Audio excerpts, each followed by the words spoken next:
और चलिए अब आगे बढ़ते हैं, बात कुछ बड़ी खबरों की कर लेते हैं। इस वक्त की बड़ी खबर छत्तीसगढ़ से मिल रही है। छत्तीसगढ़ के पूर्व सीएम भूपेश बघेल पर एफआईआर दर्ज की गई है। महादेव सट्टेबाजी घोटाला केस में एफआईआर दर्ज की गई है। भूपेश बघेल को आरोपी के रूप में नामित किया गया है। धोखाधड़ी, साजिश, विश्वासघात जैसे आरोप है इस एफआईआर में। भ्रष्टाचार निवारण अधिनियम की धारा 7 और 11 के तहत ये आरोप लगाए गए हैं। तो छत्तीसगढ़ के पूर्व सीएम भूपेश बघेल की मुश्किलें बढ़ती हुई फिलहाल नजर आ रही हैं। और देखिए एफआईआर उनके खिलाफ दर्ज की गई है। दरअसल महादेव ऑनलाइन बुक ऐप घोटाले में ये बड़ा झटका उनको लगा है। आपको याद होगा कि खुद प्रधानमंत्री नरेंद्र मोदी की तरफ से इस पूरे मामले को उठाया गया। कई बार उन्होंने खुद इस मामले का जिक्र कई मंचों से किया और भूपेश बघेल को इसके लिए घेरा भी। लेकिन अब इस पूरे मामले में छत्तीसगढ़ पुलिस के द्वारा उन्हें आरोपी के रूप में नामित कर मामला दर्ज कर लिया गया है। फिलहाल भूपेश बघेल के लिए ये बहुत बड़ा झटका है। कन्हैया शुक्ला ज्यादा बातचीत के लिए हमारे सहयोगी इस वक्त जुड़ चुके हैं हमारे साथ। कन्हैया, भूपेश बघेल के लिए बहुत बड़ा झटका और एफआईआर जो दर्ज की गई है, कौन कौन सी धाराएं उसमें लगाई गई हैं, जरा बताएं।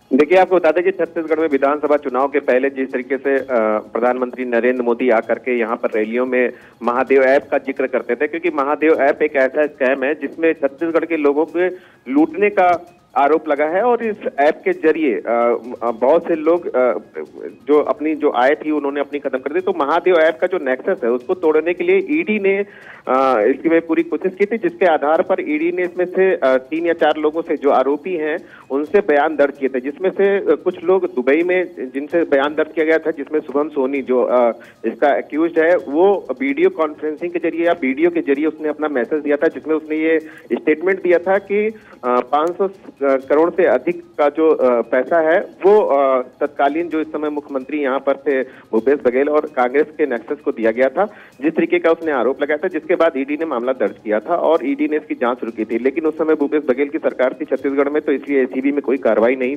देखने को मिली थी। लेकिन तीनों लोगों के अगर देखा जाए जो आरोपी हैं, जिसमें चंद्रभूषण वर्मा अभी भी जेल में है। चंद्रभूषण वर्मा जो सिपाही था और वो छत्तीसगढ़ पुलिस में काम करता था, जो इस पूरे महादेव ऐप का एक मास्टरमाइंड या नेक्सस में बहुत ज्यादा संलिप्त था। तो उसके जो बयान दर्ज किया है ईडी ने, उस बयान में चंद्रभूषण वर्मा ने कई पुलिस अधिकारियों के खिलाफ किसको कितना पैसा पहुंचाया जाता था, किसके पास कितना पैसा आता था, या किस तरीके से राजनीतिक कांग्रेस को कितना पैसा पहुंचाया जाता था, इस तरीके के पूरे बयान के आधार पर ईडी ने एसीबी को लेटर लिखा था कि एसीबी इस मामले में एफआईआर दर्ज करे और इसके बाद जांच की जाए। लेकिन सही कहा कन्हैया आपने, और उसके बाद तेजी के साथ इस पूरे मामले में जांच भी की गई। लेकिन क्योंकि अब लोकसभा चुनाव की तारीखों का ऐलान भी हो चुका है, तो जाहिर सी बात है अब एक तरफ भूपेश बघेल पे एफआईआर दर्ज होना, दूसरी तरफ ये माना जाए कि अब ये मुद्दा इस चुनाव के दौरान खूब गूंजने वाला है।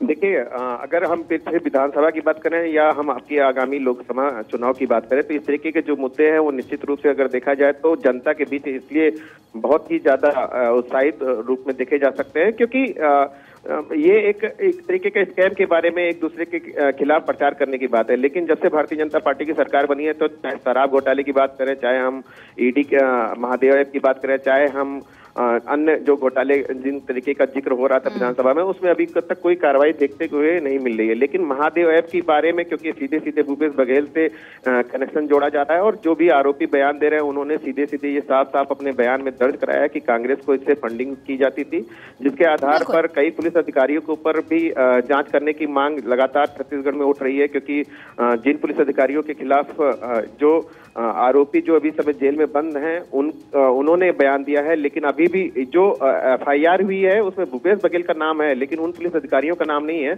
उनके नाम पर अज्ञात पुलिसकर्मी के नाम। लेकिन फिलहाल भूपेश बघेल की मुश्किलें बढ़ती हुई साफ तौर पर नजर आ रही है, क्योंकि एफआईआर दर्ज की गई है। बहुत बहुत शुक्रिया कन्हैया तमाम जानकारी देने के लिए।